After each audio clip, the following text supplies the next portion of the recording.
All right, what's up, man? Yeah, hey, man. Have you ever heard of John Hanke?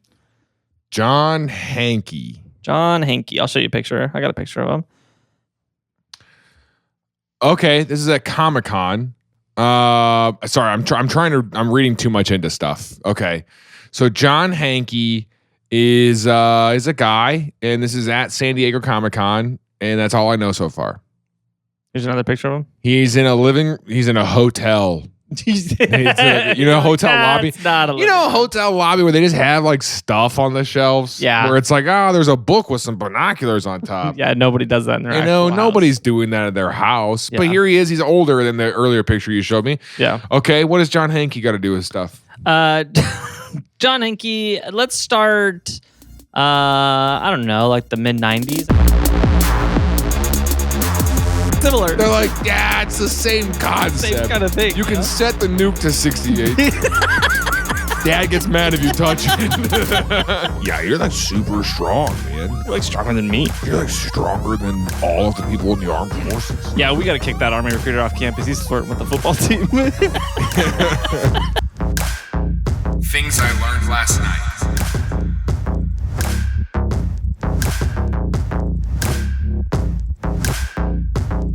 What you need to know leading up to this is he went to University of Texas, Austin. Okay. Graduated, bachelor's degree in business, 89.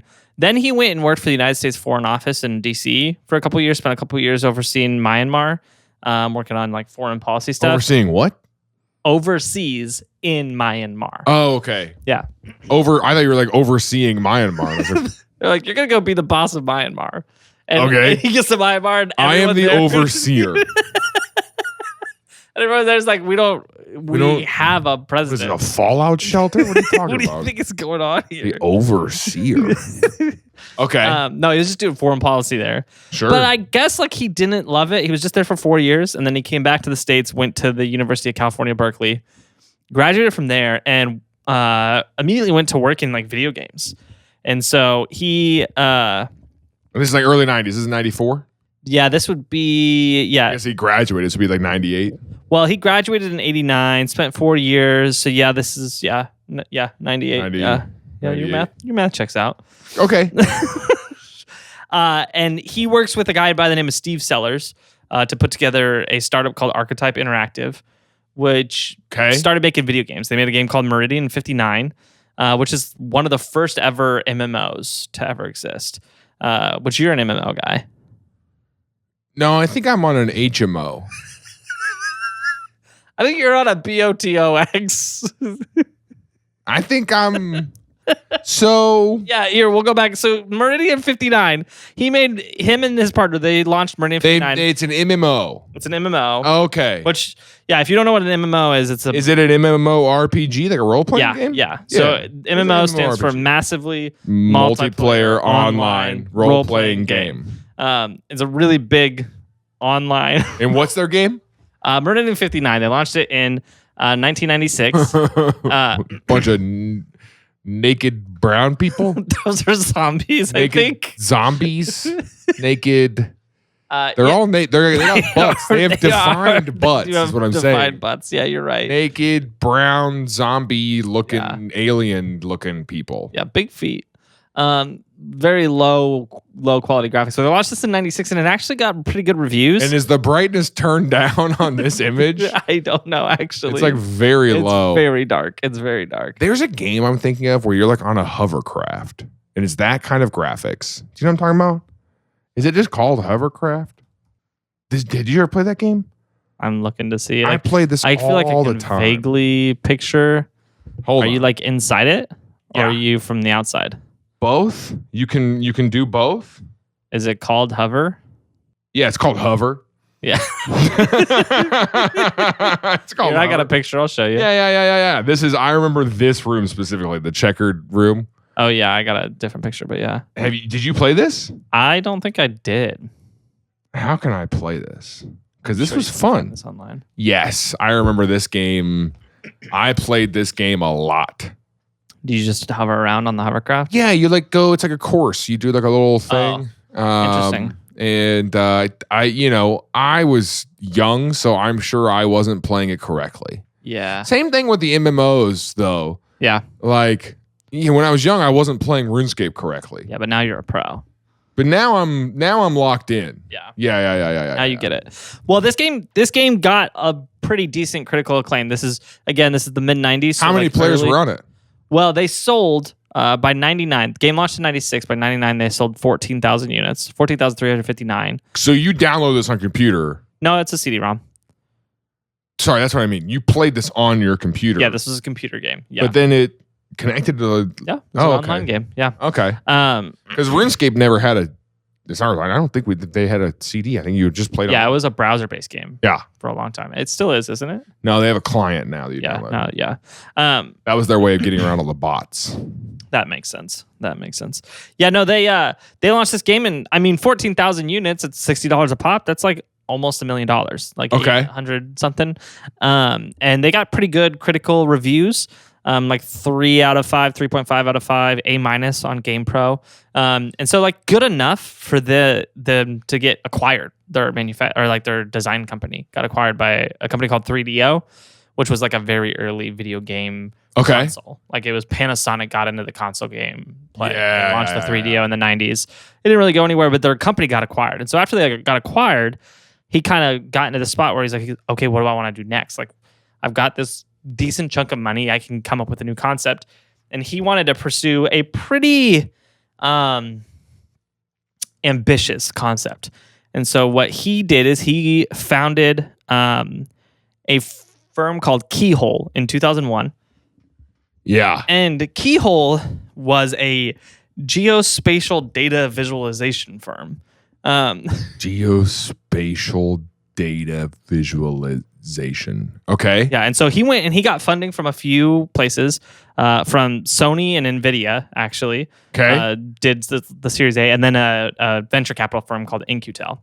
And they brought in some cash, and they launched this company called Keyhole. And what Keyhole does is they were the world's first like digital satellite imagery map company. And so before we had Google Maps, before you had Maps Quest, even before you had Google Earth, you had Keyhole. And what Keyhole did is exactly what all those things do. They bring map data and satellite data. And this was a problem that at the time was really difficult for anybody to see ever being possible, because at the time, most applications were like actually on your computer. Like you had to download the application if you wanted to run it. Sure. Or you had a CD-ROM. And to have satellite imagery of the entire planet, you're talking I like terabytes. That sightseeing is Mount St. Helens, Three Sisters, Area 51, Grand Canyon. Area 51 before exactly. It's clearly not in alphabetical order. Area 51, Grand Canyon, Niagara Falls, Yosemite National Park. Yeah, they're like, we know what people want to see. Also, very interesting choices of high-res places. Baton Rouge, Louisiana, Huntsville. Yeah, interesting choices. Huh. And so what they did is they actually, what people expected, because you can actually like move the camera around, and there's pictures that they like stitched together from satellite imagery. Okay. But not everywhere. No, it was everywhere. And but these are the high res places. These are the high res photos, and so there had to be high res data available. And so what was interesting is what most people in their brains had thought of for this was, oh, it's going to be a global image. And he kind of came up with the idea of, well, we don't have to load all the images at once. You just have to load where it's right there, and then you can start loading the stuff around. But just like, and so it kind of moves slowly, and you can see it without having such a data load. Okay. And so that was a big groundbreaking moment for them. They launched the application, but they really had what was so interesting about the launch is they were struggling to find someone to use it, because they would bring this places and people couldn't see a use case. They were like, cool. Yeah, pretty much. People are like, this is really cool, but like, I don't know why I need it. Like, why would I pay for this? Because people are like, I have a map. And then, so like, I don't need this. And my mother-in-law still wants a physical map, by the way. She'll come visit, and then she wants to have in her hands a map. Yeah. And then everywhere we go, she's like, which way is north? And I'll tell you what, she's not going to like that I mentioned this on the podcast. She didn't like when we walked in the grocery store, and I was like, guys, Which way is north? Which way is north? And then she pulled my wife aside and was like, he's making fun of me. And yeah. Yeah, we were joking around. Yeah, I am absolutely making fun of you. That was the joke. No, they had a hard time. They were bringing them to realtors and they were saying, check this out. And they're like, you can use this for... And the realtors are like, I don't sell pictures of... Well, what am I going to use this for? Well, we got to frame it in their wall. Yeah, and so then they took it to civic planners, and civic planners were like... Civic planners are like, yeah, it's already built. There's nothing to plan here. Thanks for showing me what we did. You're putting me out of work. Very cool. Because the reason this works is because nobody knows stuff exists. I tell them that something needs to exist there. And so they were having a really... So this is before they take it to Google, I assume. Yeah, this becomes Google Maps. Well, they were having a really hard time getting anybody to use this. Uh-huh. And then something awful happened, but for them, really convenient. There was the War on Terror. That kicked off, and they realized... And it was good for them? Yeah. And so what they realized... So they were just like they're like maps. They're like nerds. Yeah. And he's like, I built this thing that can see maps. Isn't that cool? And then he's shopping around. No one in the marketplace wants it. And the government was like, we kind of want that. Well. And he was like, what are you going to use it for? And they're like, don't. It's better if you don't know. They're like, you can just erase Baghdad from your servers. Do you need to know? I don't think you need to know. Yeah, we noticed that you have Area 51 on sightseeing, so what do you have to say about that? Care to explain that? What do you have to say about that? Okay. So what actually happened, it wasn't that. Well, at least initially. The War on Terror Initially, it wasn't that. The War on Terror happens. They're burning cash. They're like literally like they're watching their reserves drain. Right. And they're getting to a point where they're like, man, we might have to shut it down. Do something different. Like they are close to losing it all. And then they're watching the news about the War on Terror, and they're seeing the anchors try to describe these locations throughout the Middle East, but like they can't visualize it. And so sometimes they have like maps that were like maps or like someone like animated like the thing, but they don't have an actual satellite view. And they're like, this is our solution. And so one of their sales guys was like, I'm going to go approach them. Oh, the news. The news. And so they... Okay, so it wasn't the military. Yeah, so they went to CBS and ABC and MSNBC and they said, hey, look, we've got this product. You can show it. We're going to give you a free license. You can use it as much as you want. Yeah. You have to have our logo on there. And so they started, in the first broadcast that did it, they were talking about something that happened in the war, and they showed an overview of Baghdad, and they did the little swoop in from the satellite view, and they had their logo on it, and they said that night our servers crashed. And so like that was the turnaround moment, was the War on Terror for them. And so a lot of businesses get turned around. War is very profitable. War is part of it. Yeah. You don't want to Google your favorite company because you'll find out like, oh, they're doing stuff. They're doing something else, aren't they? Yeah. Yeah. Yeah. It is interesting, like what's behind closed doors at different like facilities and factories. Because what was the one in Kansas City? You said Honeywell. They do thermostats. Honeywell makes thermostats, yeah, and then because go look at your thermostat. I've seen it. Like, do they make smoke detectors too? Yeah, Honeywell makes a lot of just little home devices like that. Yeah, they also make nuclear weapons, right? They do. They're like, this is pretty similar. They're like, yeah, it's the same concept. Same kind of thing. You can set the nuke to 68. Dad gets mad if you touch it. Don't touch my nuke. Nobody touched the nuke. Nobody touched the. You've been touching the nuke, haven't you? Dude, my dad would walk in the door. He would immediately walk in the house and go, "Someone messed with." He knew, like he knew what temperature it was supposed to be. Yeah, and he walked in. He's like, "No, it's too cold in here." Yeah, yeah. It's interesting. It's just kind of interesting, like the things. And I think it's a sign of the times, but it is interesting the things like people care about. Because like I walk through my house and I get home, genuinely, I go and I turn the thermostat down and then I turn on every single light in the house. Every single one. Every single light. And I'm like, I want to be able to see. And I don't think about I like that while you were doing it, your eyes were closed too. I go and I turn on all the lights. I don't want to look at them. I just want to be able to see. I want to feel comfortable. And I'm like, yeah, it's going to cost me maybe an extra $20 at the end of the month. But like, Who cares? This is how I feel when people are like, "Oh, the gas station is 20 cents cheaper over here." And you're like, "How big is your gallon?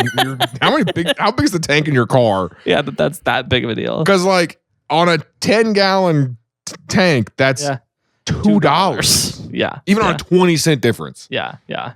Like if you're if you're a person who's like, okay, the place down here is 4 cents cheaper. Yeah, you're gonna say 40 cents. Yeah, that's crazy. I guess I'm not the person who's like. Yeah, but we're fiscally irresponsible, so I guess that's true. we gotta get a war contract. Wouldn't that suck if you listened to the podcast for a long time and then you just found out we were also a defense contract and we were doing all this, and then you're like, wait, they're defense contractors? Yeah. Yeah, not enough of you joined us on Patreon. What possible application could we have as defense contractors? What?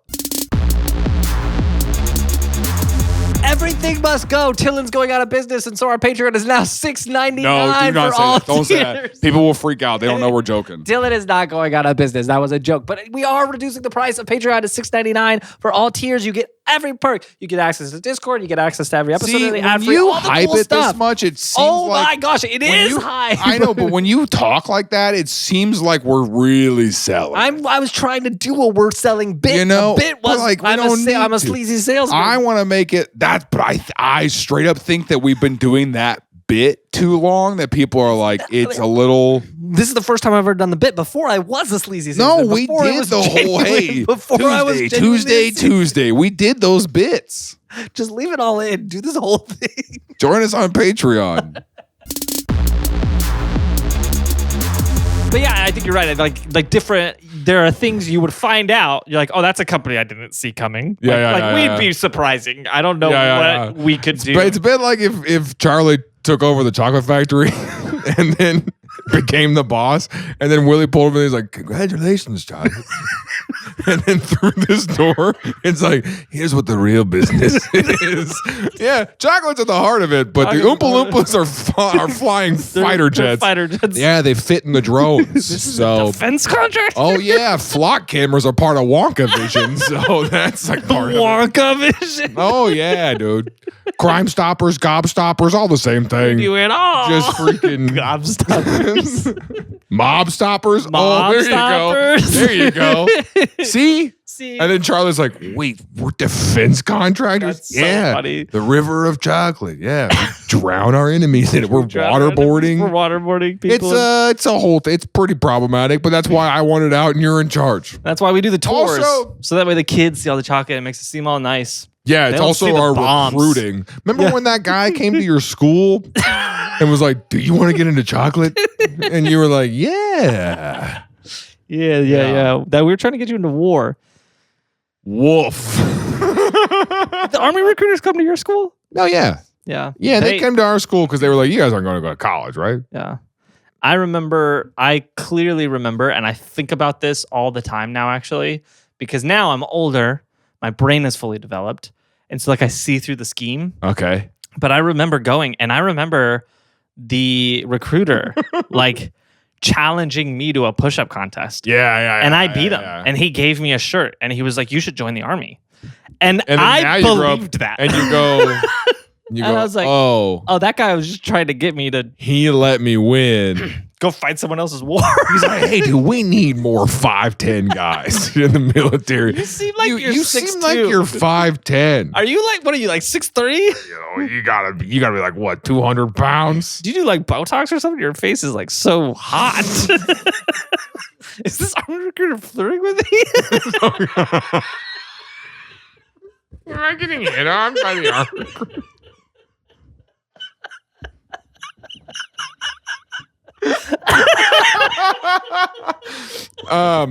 This show is not appropriate. It's a clean show that we do. We do a clean show, so I don't want to suggest a bunch of stuff that's not family friendly. But English Teacher has probably one of the funniest episodes of television when the Army recruiter comes to the school, but then he's doing stolen valor. He's not. He wasn't. Not even a recruiter. He just shows up at the school in a full military outfit, and they're like, yeah, Army recruiters here. Brilliant concept for an episode. Oh, Jeez, that's good. Yeah, we send the Oompa Loompas to the 3rd grade because they're the same height, and so they're like, "You guys want to get involved in the war?" And then the little 3rd graders are like, "What?" Yeah, 2nd grade. That's when I learned about war too. So, I don't know how we got here, and I don't know how to get out. Well, if only I had a map to get out of here. There you go. So this obviously became popular overnight, and everybody was talking about. Is this army recruiter flirting with? Dude, you're so good at doing. You're so good at doing. You should. I'm an army guy. He's like serenading you.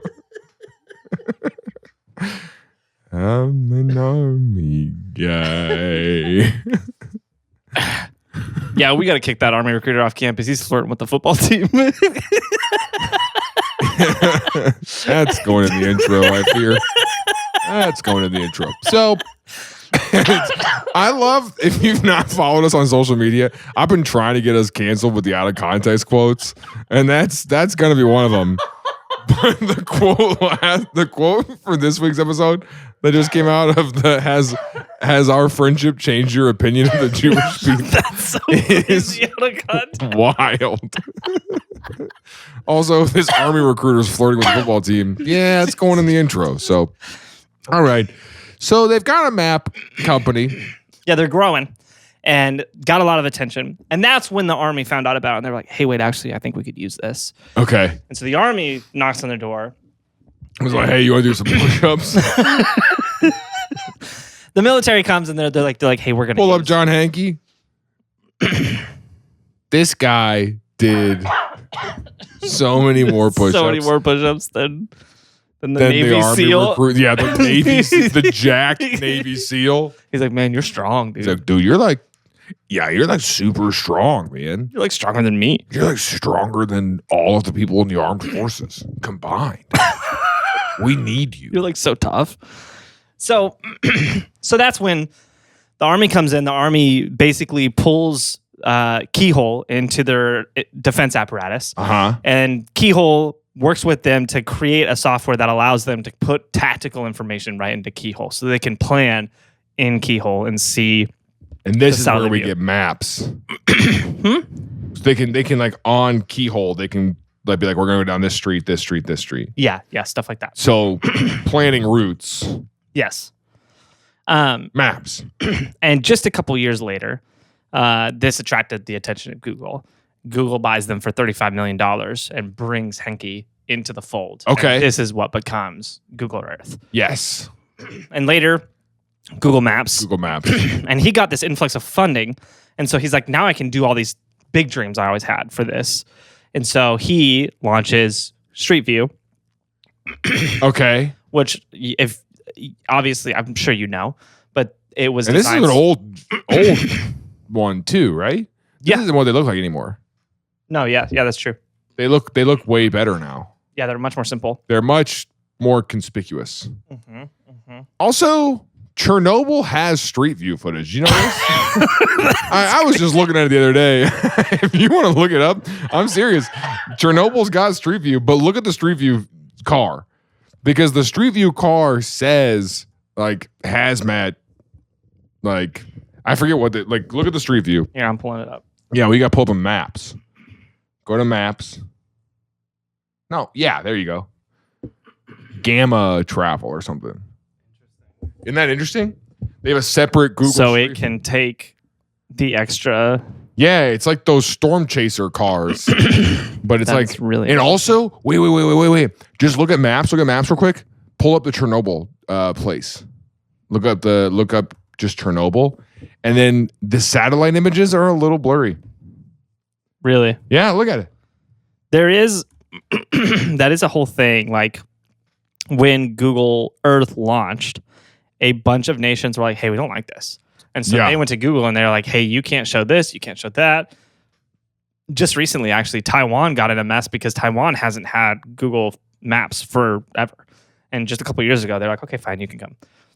Yeah. That president allowed it to happen. And then they didn't like review all the footage. And so it showed all their missile batteries in Google Satellite. Oh, yeah. And so they went back to Google. It was a whole scandal. They had to like... But it's like also one of those things where it's like you have to now tell Google where that stuff is. Hey, Google. Yeah. Please don't show it, but here's where it is. And then Google's like, we won't tell anyone this information. And then Google, a defense contractor, says, yeah, just kidding. I mean, I'm looking at it right now. It's not, it looks pretty crisp. No. No, it doesn't.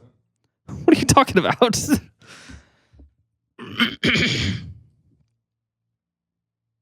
No, that's about what it normally looks like. Get out of here. I don't want you to see anything. Wait. I wasn't. I was going to scroll the map. Go to the actual town. Pripyat. Go to the town or Chernobyl. It's so crazy. This looks like the Amazon rainforest. What? Like it looks like the rainforest is starting to like... It's not a rainforest, but the forest is starting to like, kind of swallow the city. Yeah, I mean, like trees are there. No, but like look at this. Here, I'll show you. No, don't look over my shoulder. I'm going to put it on the screen. Okay. Appropriate boundaries. Yeah. It looks like what you'd see like these old Amazon villages, except for like these concrete buildings are still there. Yeah. It's kind of spooky, right? It is spooky. We should go. That would be sick. You can go to a lot of it. Yeah, there's like a motel there. Gosh, this is crazy. We should go. The people who work in the motel have 4 I wonder if Gamma Travel is like a company that does tourism there, and they like worked with Gamma Travel tours to Chernobyl zone. Whoa! And so Google like Licensed contracted them to go out and get their street view. They were like, "Hey, you guys go in there all the time," and they're like, "Yeah, we sure do." Oh, you need, and they're like, "We need you to go there." Yeah, all right, I'll go. You telling me you don't want to go? You don't want to go? No, I don't want to get one of those snakes coming out my head like you got. I like them. And then he eats it, pulls it out of his head and eats it. Yeah, it just goes back. Yeah. You know, the last person that was born in Chernobyl is now the health secretary, right? I came from... A lot of people don't realize that's just the accent from that region. I go Gamma Travel, yeah. So Google gives him a bunch of money to be like, expand this product. Sure. So he does Street View. Street View was something he wanted to do, but it was like he didn't have the money. Like the logistical problem. But Google had that. Yeah. Another thing that he launched through that was... Hold on, let me get the. You got a lot of stuff to get to. I've been interrupting you a lot, so I'll just let you run. There's no way that you were like, let's just do an episode with the guy who made Google Maps. There's no way. And then he did Panoramino, which ended up getting bundled into Panoramio, which was just you could take Panoramio. Panoramio, which was you could take a photo and then you could match it to the location on the map. Which ended up like now you see on Google Maps all the time. You click on a location, you see all the photos from the place. Right. But this was a pretty. But this is like you could tag it on that location. Yeah. For the place, the location. Yeah. Eventually, that got bundled into Google Earth, Google Maps. For sure. Google Maps proper came out, and so Google Maps proper. And then they were like, "Hey, what do you want to do next?" He was like, "Well, I still really like video games." And they were like, "Hey, we'll let you spin off your own like child company underneath Google, Rockstar, and so you can make your maps." And he'll make Grand Theft Auto because it's based on maps. Grand Theft Auto is not based on maps. What do you think Grand Theft Auto is? Maps. No, it's not even close. Like I don't understand what the connection is there. I don't get. I don't get how you got to that. What do you mean you don't understand? I don't understand why that has to do. Why maps has to do with Grand Theft Auto? Because it's the layout, it's the map, it's the every game has a map. Okay. Anyway, so he starts Niantic, which is like a child company underneath Google. Mm-hmm. But he is the founder, CEO, owner. Google's got like a major share, and he puts out a game. It's a mobile game called Temple Run. Really weird. Has nothing to do with anything. My lifelong project. Temple Run. No, he puts out this game called Ingress. And Ingress was a sci-fi game. Okay. That was like an augmented reality. So there were like waypoints all over the world. And the concept was there was 2 factions in the game. And you were trying to capture these waypoints around the world. And you got put in that faction. And you were basically at war with the other group. Okay. And you had to capture this. And people were obsessed with this game. To the point that they were flying to like remote locations in Serbia to be able to get to that spot to capture it for their team. Jeez. So it was like a big thing where you wanted to get on site to all these different places. And this was a big deal. He loved it. They obviously are pretty big. And this is based on maps. Yeah, this is all in map. And so you can see the map. And so it's the technology he built with Google Earth to like turn into a virtual or augmented reality game. Okay. And this was something, as they launched it, they found out really quickly, like, okay, we got to get it into other nations, like if we want to scale, but we got to get these nations to okay it because they don't want their data, their street data everywhere. So he was constantly flying internationally to different countries to meet with like diplomats and talk through like bringing this game to their locality. And so one day... Thank you for taking the time to meet with me today. I know that you're in the middle of a civil war right now, but I just wanted to know, can we use your map? You get halfway through your pitch and you realize like this is not worth this leader's time. You're like, can we use this map for my? It's a. How do I describe like 5'10", aren't you? It's like a mobile app. It's like Pokemon GO. It doesn't make any sense. It's. So he goes to Japan doing one of these meetings. And he's talking to them and they're like, hey, you should talk to this guy I know, the diplomats. Like, because he loves this game. Every time he's overseas, he's playing it. And he talks about it all the time about how much he loves this game. Kim Jong-un. So they go, they talk to this guy. This guy's a huge fan. Lo and behold, this guy is a high-level executive at Nintendo. Okay. And he's like, I want to license this for some Nintendo IP. To have this be a game, but with something from Nintendo. And they get the deal done, and they turn that game into Pokemon GO. I nailed it. You did nail it. Which if you weren't around in 2016...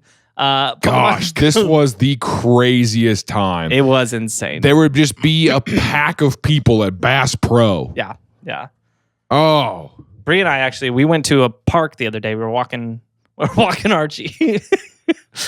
We took our son for a walk, and we're at the park on the leash, all fours. We don't let him stand up. You're not allowed to stand. Hey, get those hands on the concrete. Put those hands where I can see Walk the way your mom does. So it's me and my wife and my kid. I'm walking on my 2 feet. On my twos. My wife and my child are walking on all fours. And I got my dogs too. I'm walking all four of them. My dogs are walking on their twos. We're walking on their twos. It's a fun game we play as a family. Thing we do. No, but it was creating memories. It's such a weird thing because obviously there's a ton of people playing at the playground. There was a wedding going on over here, and then this was the weirdest thing to see. But there was a crowd of like 30 people doing Pokemon Go, just like standing there in the by the playground doing Pokemon Go. Well, yeah, you're 10 years in at this point. Yeah, but I was just like, I haven't seen that since like 2018, probably. Yeah, like a big crowd of people Pokemon going. Yeah, it's kind of rare. It was so big that. I mean, when they were like Pokemon go to the polls, you're just like... Gosh, that was a legendary line. It's just stuff that's like, it's never going to make sense to anyone outside of that context. Yeah, it's true. But so they did turn this into Pokemon Go. Yeah, and so they took the same technology he created, and then they just put Pokemon in the game. But it was kind of one of those things where pretty quickly he was like... Didn't you do a full episode about Pokemon Go? I don't think so. I am 80% sure that we did an episode about Pokemon Go. Hold on. Have I covered all of this before? I feel like we've done a full episode about this. No, we have not. Look up things other than last night. Not. Pokemon. Oh boy, am I sick. I sure do need Tim Stone's Get Well Quick Trick. And what is it? It's Simply chug an entire gallon of orange juice. Wow, I forgot. And then this shirt reminded me. I'm so glad that I have this shirt as a public service announcement, a public health service to other people around me. Do your part. Get this shirt. Shop.TILLN.com.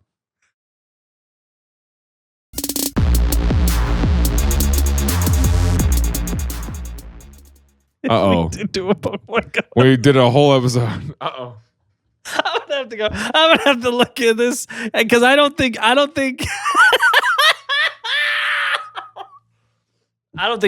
we covered what I'm gonna cover today. Is there not a blog on this? No, yeah, this was before we did that. We just did the description at that time.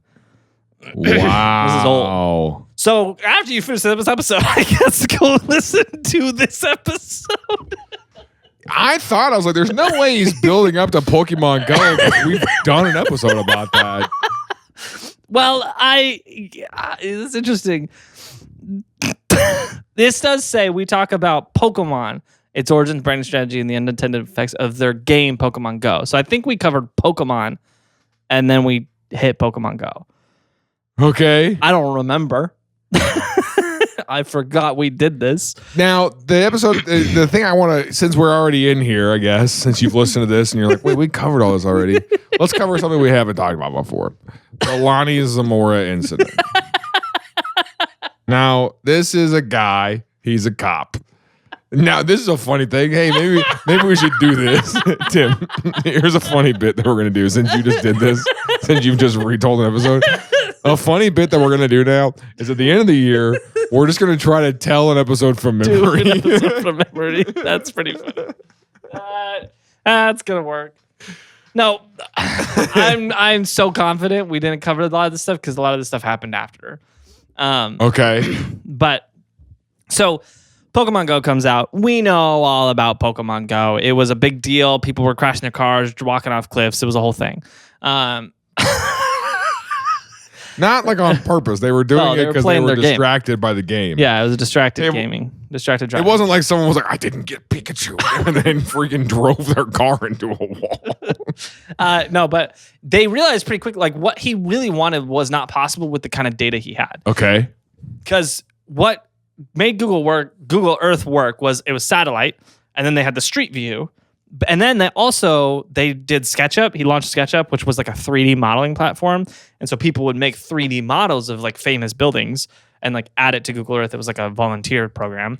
And so they had a lot of data, but they didn't have a lot of places where it was like pedestrian only because the street view didn't go onto that area. Okay. And so what they launched is they launched a new feature into Pokemon Go where you would have to go into these oh shoot, were they using Pokemon Go just to get more data?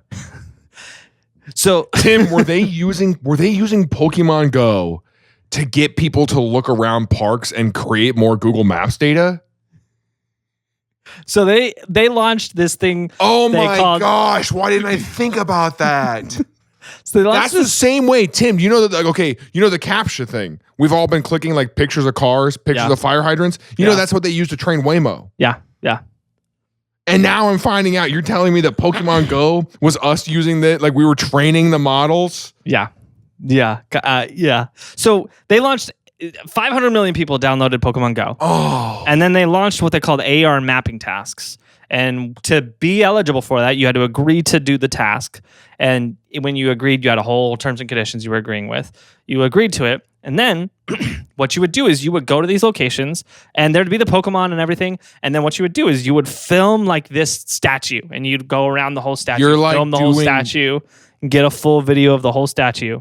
And what they billed it as was, hey, we have all this data, but what we want to do is we want to have Pikachu interacting with the statue. We want Pikachu climbing on the statue, jumping off the statue. We can't do that with the data we have yet. And so if you go around, you get videos of these spots. We'll be able to have that actually generated in the game and use that and then actually have it interact. I feel stupid that I didn't even think about that. Yeah. So they had this army of basically 500 million people like volunteering to go out and get data for them. And this was a unbelievable amount of data. They got 30 billion user uploaded scans of the Earth from people going out and doing these tasks. And through that... Yeah, we have a suspect in a murder. He lives at 331 Washington Avenue, and we need some good footage of his house. So we've put Pikachu in his front yard, and now we have 40 independent videos of all these different angles of this guy's house. And we have timestamps to find out when his car was there and when it wasn't. Well, you got Pikachu. But they got Pikachu. Yeah, so wow, I feel so dumb right now. It's about like it's the same thing with Snapchat doing the filters. Yeah. To get facial data. Yeah, exactly. Oh no. So and it's the same thing where the Oompa Loompas are fighter pilots. This is like finding out that the Oompa Loompas are fighter pilots, man. So So in 2015, right before this game comes out, Niantic splits from Google. I forgot to mention this. So right before Pokemon Go comes out, Niantic splits with Google. Okay. And they become their own company. There's like a whole stock buyback program. They become their separate entity. Google technically still is like a minority shareholder in the company, but they're independent units. Right. As a part of that, he brings in a former like video game executive by the name of, let me get his name real quick, Gilman Louie. What's he standing in front of, Tim? Honestly, when I got this picture, I didn't even notice that. It was kind of small on my screen, but he is standing in front of a fighter jet. He is standing in front of a fighter jet.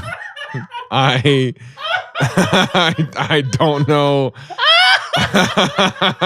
It's just everything sucks, man. It's so bad. Everything that you want to be good in this world is like, hey, by the way, this is also war. This is also, what the heck, dude? So he comes in as like a primary board member. Okay. That's weird because he worked at H&R Block. No, he was a gaming executive, so he worked in the video game world. Yeah. And so he had all this experience with video game companies. And came in and did this. They did 10 years with Pokemon Go. And what's really interesting, well, we'll come back to that. They do 10 years with Pokemon Go, and then in 2025, Niantic decides to sell Pokemon Go.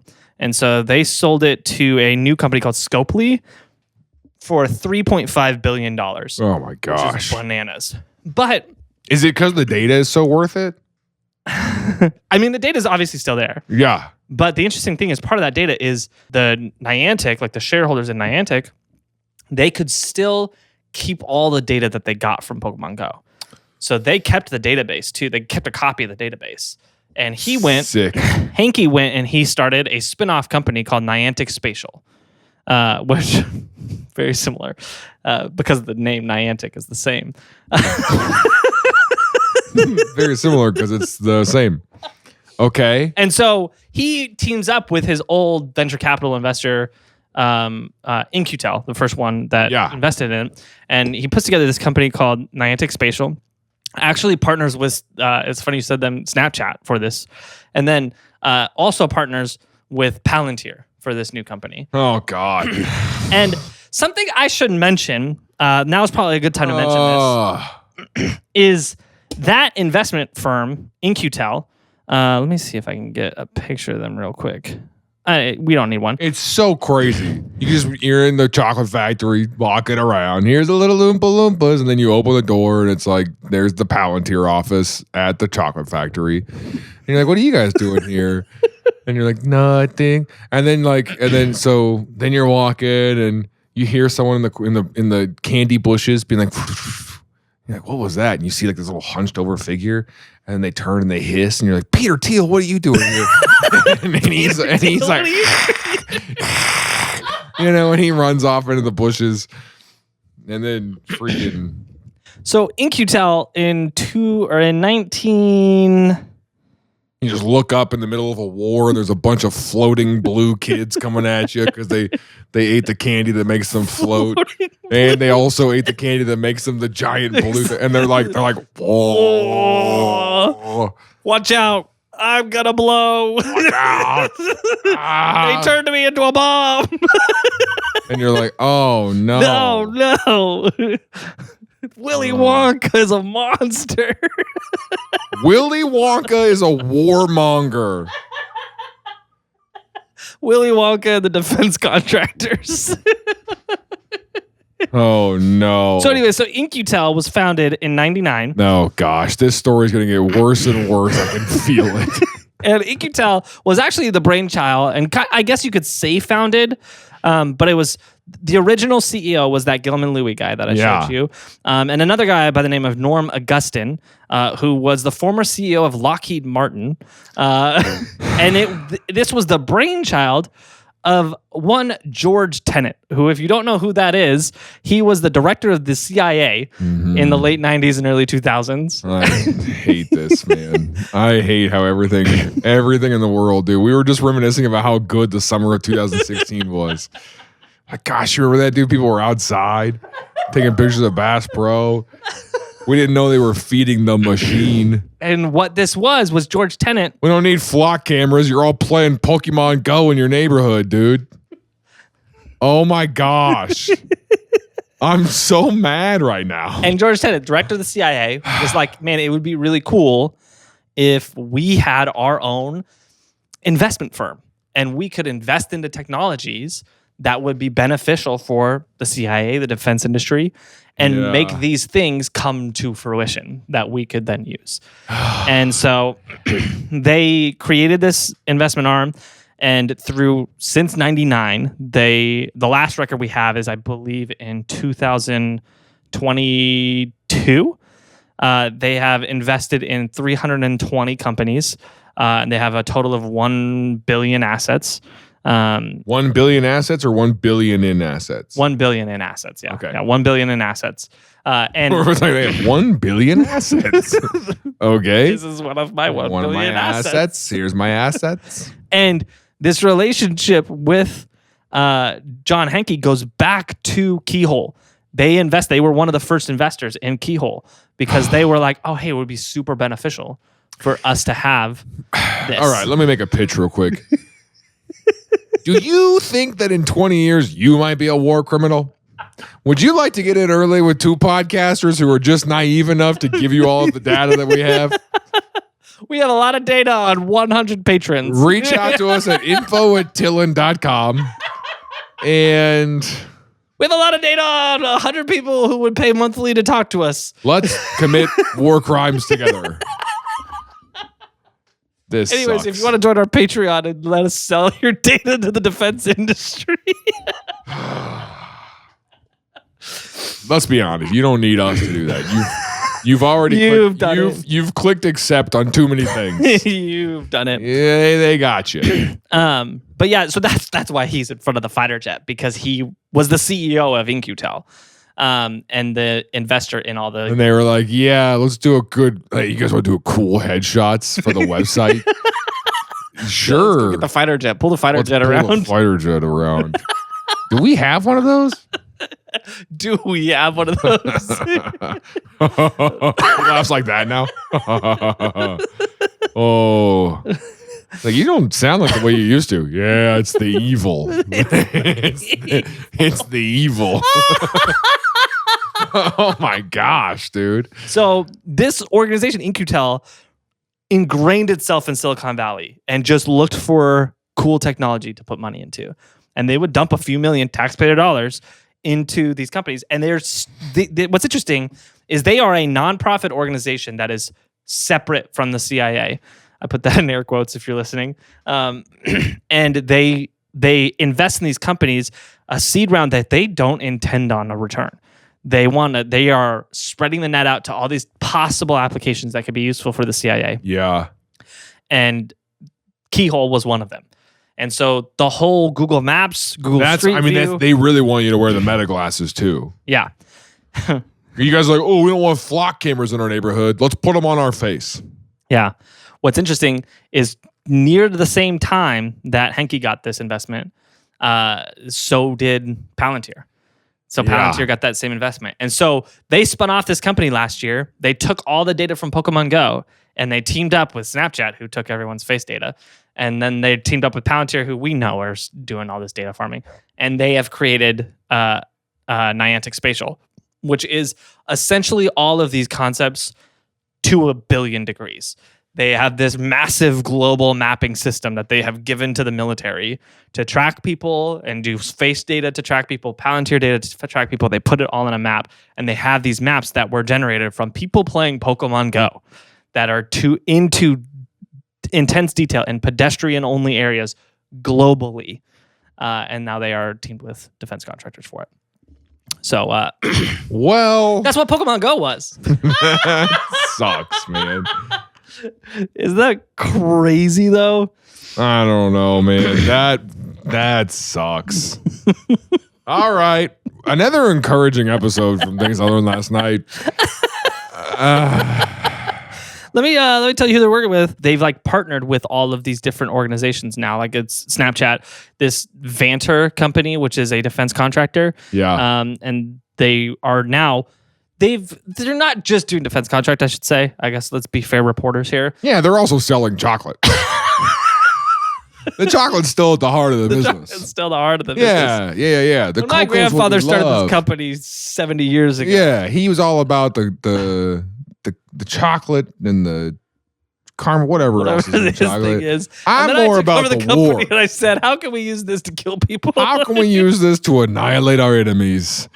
And turns out that was very profitable for us. No, but what's interesting is they for regular robotics, and so they have contracts with those like robot delivery cars that drive around the city.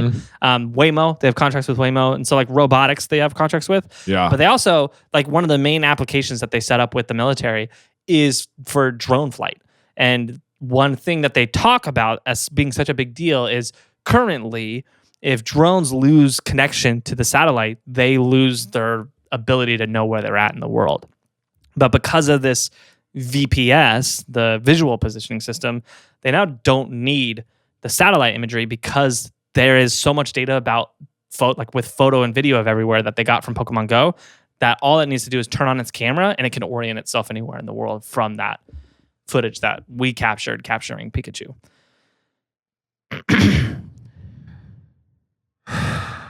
So honestly, if you think about it, I mean, if you think about it, it gets worse. If you think about it, you capturing Pikachu in 2017 kind of like means you also were a part of capturing Maduro. Blood on your hands. You captured Maduro. Oh my gosh. Fiddle off, dude. Hey, thanks for listening to this week's episode of Things I Learned Last Night. If you like this episode and you want more of it, we have another episode about Pokemon Go. And you can go listen to that and see if it's the same. We probably liked it more then. We honestly did not know. Yeah, I don't think anybody knew this much. There were some whistleblowers at the time. Yeah. There were some people who were like, hey, this is sketchy. This could be but we were like, shut up, nerd. You know? We didn't know. So join us next week and we'll, whatever, man. That's crazy. See you next week on Things I Learned Last Night.